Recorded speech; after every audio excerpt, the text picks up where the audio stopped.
UPSLA, Immortals, UPSLA up 1-0. The battle begins. The battle begins here. Game number 2. Immortals looking for redemption here. Going down in that first game, they want to try and turn it all around here from them. Oh, look at that red bait going up on the top side there as well. They're still going to rotate and commit onto that. Both teams just opting to trade out the red here, so no big surprise. This is becoming standard. It's so passé to get your own red buff. It's way better to get the opponents, right? It was a question, Sweet J. Yes, it is, and that's the trade that they want to do there. Sorry, I was trying to pay attention to the game. And, you know, 80's hero rotating up, trying to get that steal, but it's not a really useful rotation because you can't steal it from a player that has punish.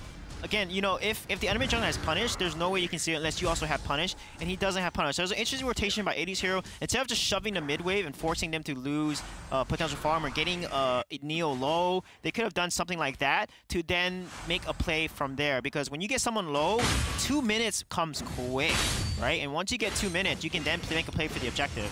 Yeah, the Dragon is going to be a huge factor here, but Beginnings is now making his appearance in the top lane. Actually, a little bit of counter synergy, though. The lasso not actually connecting there. I don't think it's going to matter, potentially. And oh, it actually did. Uncharacteristic misplay coming in there from X-Tiers as well, not having that synergy. I wonder if that loss in game number 1 rattled them a bit. Yeah, maybe. I mean, they're not communicating right now because that's something that you don't waste 2 abilities at the same time. And that's something that if they had that, they would have killed, right, Omen. And they could have potentially put a lot of damage on that top tower, potentially take it, or also set themselves up for a Sentinel and the Abyssal Dragon. But now you can see UPSLA is not posturing on the Dragon, making sure that Immortals doesn't take it. Yeah, this is going to be crucial there. Whoa, this is going to be crucial there from them. There we go. As Axia is scouting here in the mid. That was huge. Oh, man, that was another misplay here from Immortals. Yeah, Beginnings is maybe playing not on top his form. He missed both his abilities on Thane. If he landed that, Lumber would have been dead. Lumber would have been totally dead with that push and that knock up there, that slow that it gives him. So this is very interesting. I think they need to kind of reset and get back their mental fortitude because right now, it's that. And look at the Preda. Whew.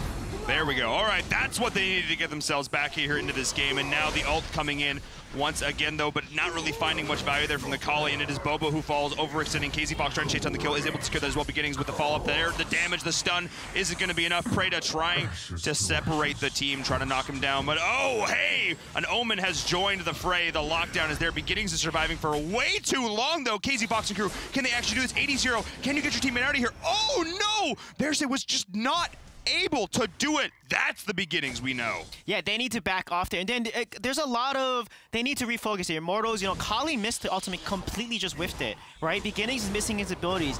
These type of plays will cost them in the late game. So they need to kind of refocus, reset a little bit, and then just kind of work together as a team. But so far, they are in the lead, and KZ Fox and Crickneck is just insane. We hyped him up already. This guy is an absolute monster on that hero. The cockroach that just won't die. He is so nimble, so mobile, so aggressive here on this hero. But the Abyssal Dragon is now going to be the point for aggression as they're trying to force it down. Yes, and it is sniped by the Kali. That is exactly what they were trying to do there. Nicely done. And Immortals is trying to rally out to the rest of this team fight. And we are seeing 80's heroes and crew able to do just that, trading out 1 hero for 2 here, as well as getting the Dragon a nice 2K gold lead. This is Immortals we're looking for. Yeah, this is looking really good for them. Now, Kali with that steal, taking the Abyssal Dragon, and look at X-Tiers making the play on Wonder Woman there. This is the Immortals that we know. These are the playmakers that we know. All 5 of them can make plays, and if they continue this up, they'll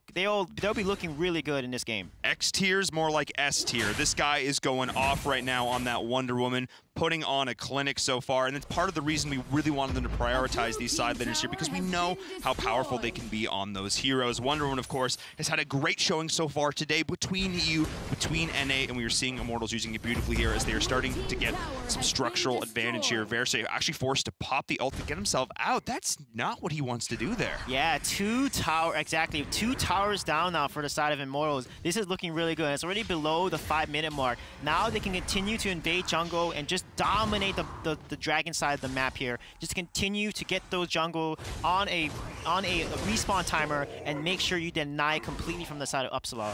Because that's how Crickneck plays. You want to just completely starve your enemy and not even let them get any farm. What's cool about the way this Dragon functions is that there's always going to be a point of contention on the map. Every single time this comes back up, we're going to see both teams rotate in here and force to fight. It forces these engages in the early game. That's one of the great things about Arena of Valor, is constantly making teams make choices. What are we going to do? Are we going to fight? Are we going to contest? Are we going to split push? Are we going to just farm passively? They need to make these calls, and the shot calling is going to be crucial. We saw some lacking of shot calling in the early game there for the side of Immortal in that last game. But we're seeing, I think, a little bit more concise decision-making here in game number 2. Neo. He was so powerful in game number 1. They need to shut him down here. Yeah, and look at this beautiful rotation there. They knew this is the Immortals that's playing on point right now. They are posturing for Dragon, getting ready when it spawns, and taking it immediately. And now look at the gold lead. It's 4,000 gold lead. And this is a nice collapse that they can do here on the side of Valor.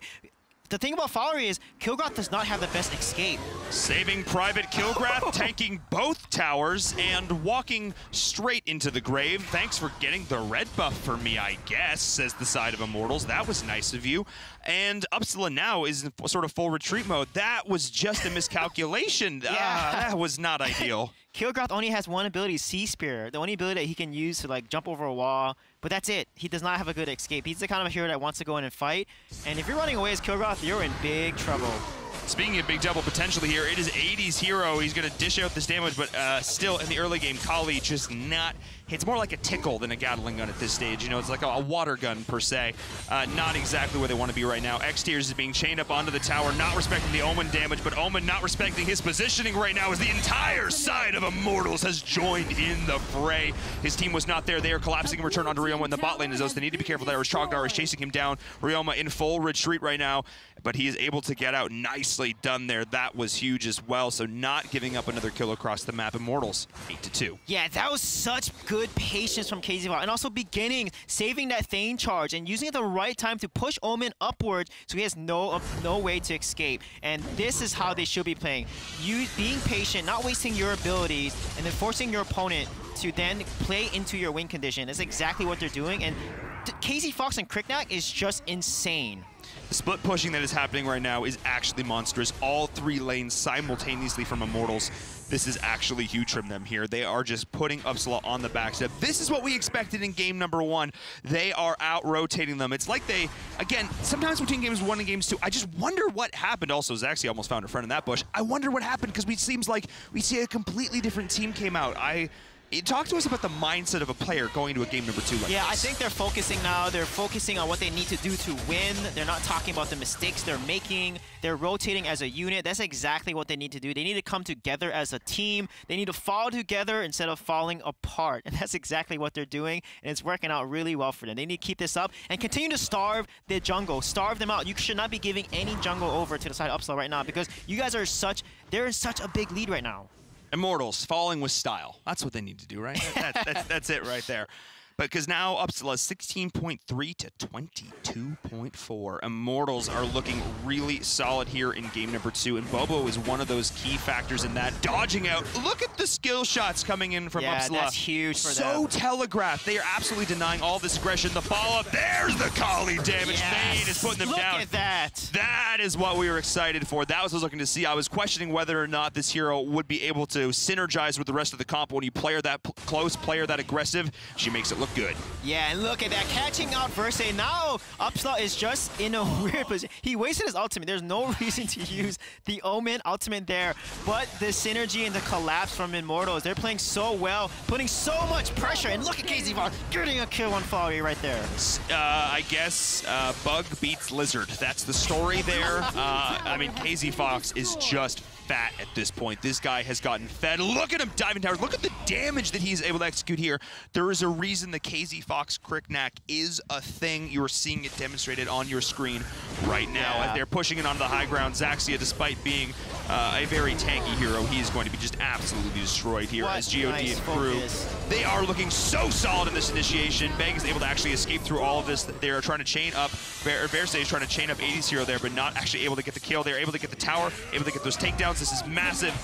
Wow, Immortals looking so good. Flowery's surviving though, but he is in some trouble. Yeah, he cannot get away from this Cricknack. This insect is on fire. KZ Fox on Cricknack is just insane. And look at it, they may try to end the game here. They actually can end the game. They have a siege minion, and this may as well be the game. Very nice job from Immortals, coming back from a game 1 stomp. A completely different team here in game number 2. Victory to the Immortals. This is what we expected to see from one of the top teams in North America, taking